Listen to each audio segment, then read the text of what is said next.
बिस्मिल्लाहिर्रहमानिर्रहीम। अस्सलाम वालेकुम फ्रेंड्स, कैसे हैं आप सब। उम्मीद है कि आप सब लोग ठीक ठाक होंगे और अल्हम्दुलिल्लाह अल्हम्दुलिल्लाह मैं भी बिल्कुल ठीक हूँ। तो वेलकम है आपका हमारे चैनल पे। त भली करे आया तव्हां असांजे चैनल ते। अॼु असां ठाहियूं पिया उहा डिश, उहा रेसिपी जेका असां सिंधियुनि जी तमामु फेवरेट ऐं ॾाढी वणंदी आहे असां सभिनीनि खे, बिहनि जी रेसिपी। त हिनखे असां शुरू था कयूं। त मां अधु किलो बिह वरिता आहिनि, उन्हनि खे साफ़ु करे ऐं ईअं जेको आहे सो नंढड़ा नंढड़ा कटे छॾिया आहिनि, मतिलबु बिल्कुलु सन्हा सन्हा।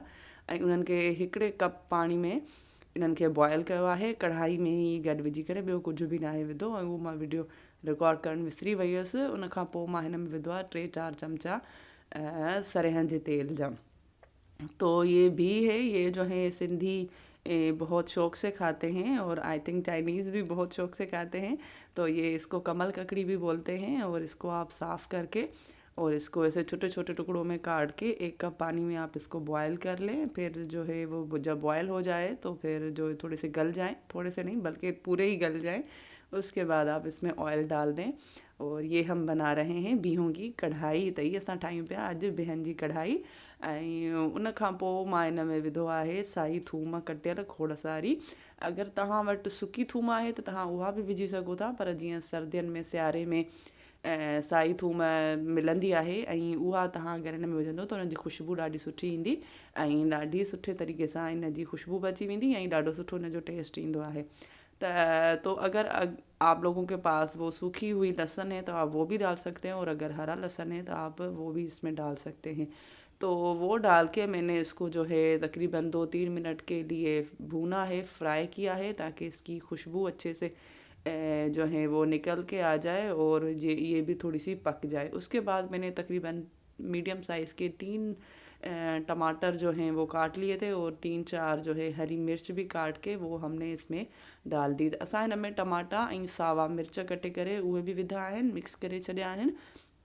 उन खां पोइ असां हाणे हिन में विझंदासीं मसालो जेको आम हर घर में हूंदो आहे। त हिन में विधा आहिनि असां सुका धाणा ऐं थोरी सी हेड। सुका धाणा बि तव्हां अधु चमिचो विझी सघो था। ऐं पोइ उन खां पोइ विधो आहे मां ॻाढ़ा मिर्च, इहो बि अधु चमिचो विधो आहे। ऐं उन खां पोइ विधो मां हिन में लूणु, त जेतिरो तव्हांखे लूणु पसंदि हुजे तव्हां ओतिरो बि घटि वधि करे सघो था। ऐं उन खां पोइ हिन में अधु चमिचो असां विधो अछो जीरो।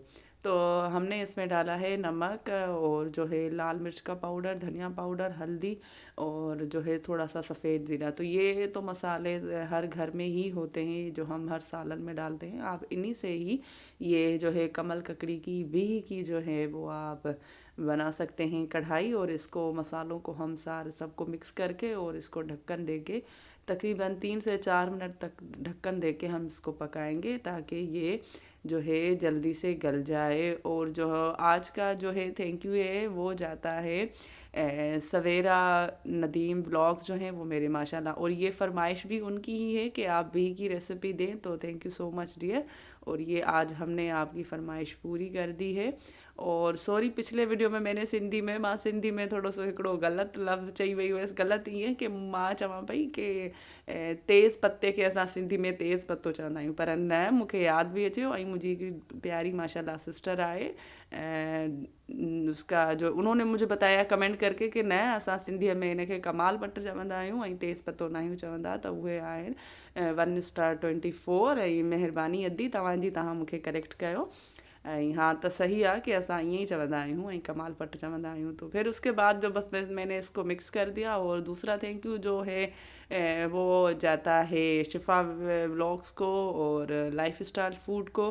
तो बहुत बहुत शुक्रिया कि आप जो हैं मेरे वीडियोस पे आते हैं। और एस्टिल सिस्टर, आपका भी बहुत शुक्रिया कि आप मेरे चैनल पे आते हैं, मेरे लाइव में आती हैं, और ऐसे ही मुझे सपोर्ट करते रहिए ताकि मेरा जो है वॉच टाइम जल्दी से कंप्लीट हो जाए। बस फिर जब टमाटर गल जाए और इसका मसाला अच्छे से मिक्स हो जाए तो फिर आप इसमें हरा धनिया डाल दिए, खोड़ सारा सावा धाणा विझी छॾियो ऐं थोरो सो तव्हां हिन में विझो लीमे जो रस हिकिड़े लीमे जो अधु लीमे जो जेतिरो तव्हांखे खटास हिन में जेको आहे सो पसंदि हुजे तव्हां हुन में उहो विझी सघो था। ऐं ॾिसो माशाल्लाह केॾी ज़बरदस्त असां बिहनि जी कढ़ाई ऐं बिहनि जी रेसिपी असां ठाही आहे। वैसे मुंहिंजे चैनल ते पहिरीं बि बिहनि जी रेसिपीज़ आहिनि, खटा बिह जेके शादियुनि में ठहंदा आहिनि जंहिंमें अचार बि पवंदो आहे, उहा बि रेसिपी मुंहिंजे चैनल ते आहे। उहो मां एंड स्क्रीन में हुनजो वीडियो बि ॾेई छॾंदसि। ऐं बिहनि जा कबाब जेके सिर्फ़ु सिंधियुनि में मूंखे लॻे थो असांजे घर में ई ठहंदा आहिनि, मुंहिंजी अम्मा ठाहींदी हुई ऐं माशाल्लाह असां हाणे सभु ठाहींदा आहियूं। त उहे कबाब मूं किथे ॿिए हंधि न आहिनि ॾिठा, त प्लीज़ तव्हां बि उहे ज़रूरु ट्राए कजो। हुनजो बि जो आहे जेका आहे सो वीडियो मां एंड स्क्रीन ते ॾेई छॾंदसि। त ॾिसो हिन जो फाइनल लुक, तो ये देखें आप, माशाल्लाह माशाल्लाह कितनी अच्छी लग रही है और इसमें बहुत सारा आयरन होता है, तो आप इसको खाया करें और ये बहुत हेल्दी होती है। सर्दियों में तो भाई ये हम सिंधियों की जान होती है और हम इसको जो है गोश्त में डालते हैं, चिकन में डालते हैं, पालक में डालते हैं, गोभी में डालते हैं, आलू और बीह बनाते हैं, मछली में डालते हैं, मतलब कोई सालन हमारा बीह के बगैर नहीं बनता। तो आप भी ज़रूर इसको ट्राई करें और मुझे बताइएगा कि आपको ये जो है वीडियो आज की रेसिपी, ये हमारी सिंधी रेसिपी जो है बिहनि जी कढ़ाई कीअं लॻी। त प्लीज़ अगरि तव्हांखे वीडियो सुठो लॻे त ऐं रेसिपी सुठी लगे तो ज़रूर तव्हां वीडियो के लाइक कजो और जो है वीडियो को ज़रूर आप लोग लाइक कीजिएगा। और अगर चैनल पे नए हैं तो चैनल को सब्सक्राइब भी कर लें। बहुत बहुत शुक्रिया आप सब लोगों का। तो फिर मिलते हैं एक नेक्स्ट वीडियो में। मुझे अपनी दुआ में ज़रूर याद रखिएगा। तो जो है नेक्स्ट वीडियो में या नेक्स्ट लाइव में मिलते हैं, तब तक के लिए अल्लाह निगहबान।